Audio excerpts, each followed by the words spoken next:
pretty good. Motown beats the Suncoast. I mean, this was a humdinger. These two quarterbacks were going after each other. Lions defense eventually got to Baker Mayfield. 4 sacks, 2 picks, 13 pressures. He had guys in his face all day long. Jared Goff, 287 yards passing, 2 more touchdowns, and then those 2 receivers, the tight end Laporte, the wide receiver St. Brown, combined to catch 17.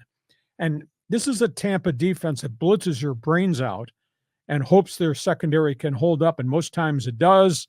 On Sunday, it did not. Baker Mayfield, gunslinger. Guy's got no fear. He talk about showing guts, hanging in the pocket, knowing you're going to get belted.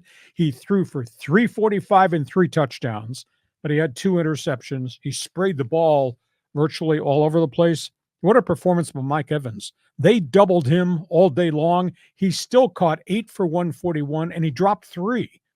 I thought it was a tremendous game. Only disappointment I had, because Tampa got there because they distributed the ball, lots of people. Why did they not throw more to Cam Otten, the tight end, who had caught 10 the week before? And where was Chris Godwin in this whole mix? They kept targeting Mike Evans, and he did catch 8. He did drop 3. So I don't. Maybe Tampa Bay took stuff away from the tight end, took stuff away from Godwin. But Baker Mayfield was slinging it.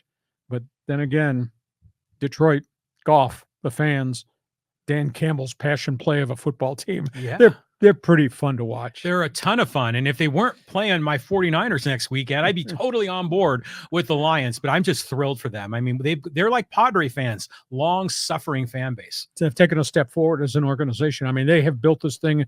It has taken them 3 years. They resurrected the quarterback, who now is a vibrant NFL competitor. They've built this defense. They've built an offensive line.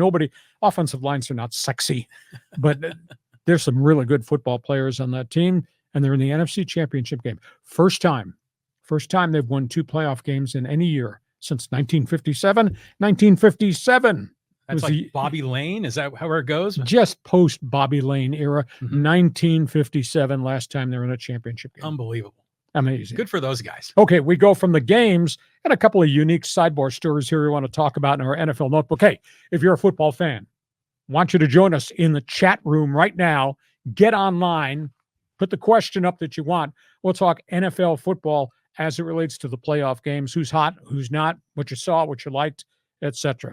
Let's talk about television.